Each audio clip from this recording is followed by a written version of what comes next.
নমস্কার। আজ আমরা পশ্চিমবঙ্গ সমবায় কর্মচারী সমিতির পক্ষ থেকে ভাতেগড়ি সমবায় সমিতিতে আমতা 2 ব্লকের সাংগঠনিক সদস্য এবং প্রত্যেকটা সমিতির ম্যানেজার, অ্যাকাউন্টেন্ট সহ আমরা আজকে আলোচনা বসেছিলাম।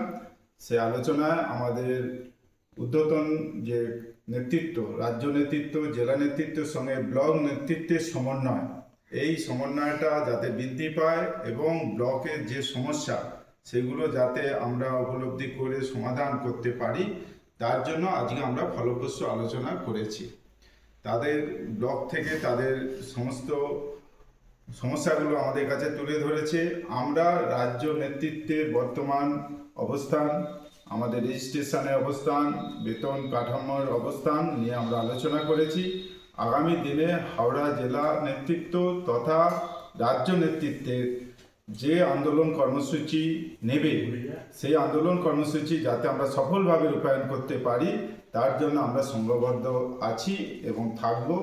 এই কথাগুলি আমরা আলোচনায় আজকে তুলে ধরলাম। এই কথা বলেই আমরা আজকে আলোচনাটা শেষ করছি।